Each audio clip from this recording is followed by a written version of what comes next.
നറുക്കെടുപ്പിലൂടെ വീട് വിൽക്കാൻ ഒരുങ്ങി ദമ്പതികൾ. തിരുവനന്തപുരം വട്ടിയൂർക്കാവ് സ്വദേശികളായ അന്നയും അജോയുമാണ് ലോട്ടറി മാതൃകയിൽ സമ്മാന കൂപ്പൺ പുറത്തിറക്കിയിരിക്കുന്നത്. നമസ്കാരം.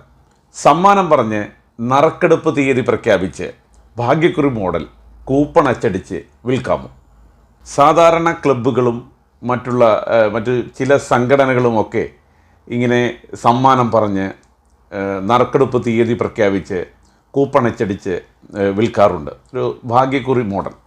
അത് നറുക്കെടുപ്പ് പ്രഖ്യാപിക്കുക, കൂപ്പൺ അച്ചടിക്കുക, അത് നറുക്കെടുക്കുക എന്ന് പറയുമ്പോൾ അതൊരു ഭാഗ്യമാണ്. നറുക്കെടുപ്പാണത്. അതൊരു ഭാഗ്യമുള്ളവർക്കാണ് കിട്ടുന്നത്. അപ്പോൾ അതൊരു ഭാഗ്യക്കുറിയാണ്. അപ്പോൾ അത്തരത്തിൽ ഒരു കൂപ്പൺ അച്ചടിച്ച്, ലോട്ടറി മോഡൽ കൂപ്പൺ അച്ചടിച്ച് ഇത് സംഘടനകളൊക്കെ ചെയ്യാറുണ്ട്. അത് നിയമവിരുദ്ധമാണോ അത് നിയമവിധേയമാണോ എന്നതാണ് നമ്മളിവിടെ പറയാൻ പോകുന്നത്. ഈ സമ്മാനം പറഞ്ഞ് ഈ നറുക്കെടുപ്പ് തീയതി പ്രഖ്യാപിച്ച് അതിനകത്ത് അത് നറുക്കെടുക്കുക അല്ലെങ്കിൽ അത് വിൽക്കുക, അങ്ങനെയുള്ള ആ പ്രോസസ്സൊക്കെ ചെയ്യുന്നത് നിയമവിരുദ്ധമാണത്. അങ്ങനെ ചെയ്യാൻ പാടില്ല. എല്ലാവരും ചെയ്യാറുണ്ട്, പലരും ചെയ്യാറുണ്ട്. പക്ഷേ അത് തീർത്തും നിയമവിരുദ്ധമാണ്. അത് നിയമവിരുദ്ധമാണ് എന്നതിന് എന്താണ് തെളിവ് എന്ന് ചോദിച്ചാൽ ഇതാണ് അതിൻ്റെ തെളിവ്.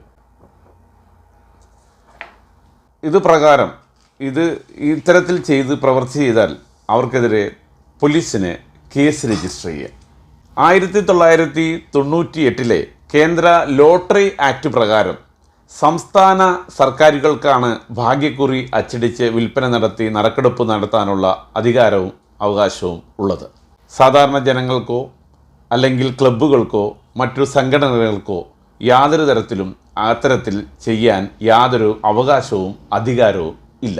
ഇത്തരത്തിൽ കൂപ്പണുകൾ അച്ചടിച്ച് നറുക്കെടുപ്പ് തീയതി പ്രഖ്യാപിച്ച് വിൽപ്പന നടത്തിയെന്ന് ഭാഗ്യക്കുറി വകുപ്പിൽ ഒരു പരാതി ലഭിച്ചാൽ ഭാഗ്യക്കുറി വകുപ്പ് ഉടൻ പോലീസിന് കൈമാറും. 1998 ലോട്ടറി റെഗുലേഷൻ ആക്ട് വകുപ്പ് 7 പ്രകാരവും 1978 prize chits and money circulation schemes banning act വകുപ്പ് 5 പ്രകാരവും പോലീസ് FIR രജിസ്റ്റർ ചെയ്യും. ഇത് 2 വർഷം വീതം തടവും പിഴയും കിട്ടാവുന്ന കുറ്റമാണ്. നറുക്കെടുപ്പ് തീയതി പ്രഖ്യാപിച്ച് സമ്മാനം പ്രഖ്യാപിച്ച് കൂപ്പൺ അച്ചടിച്ച് വിൽപ്പന നറുക്കെടുപ്പ് നടത്തിയ ഒരു സംഭവത്തിൽ പോലീസ് രജിസ്റ്റർ ചെയ്ത FIR ആണ് ഇതിൻ്റെ തെളിവായി ഇവിടെ കൊടുക്കുന്നത്.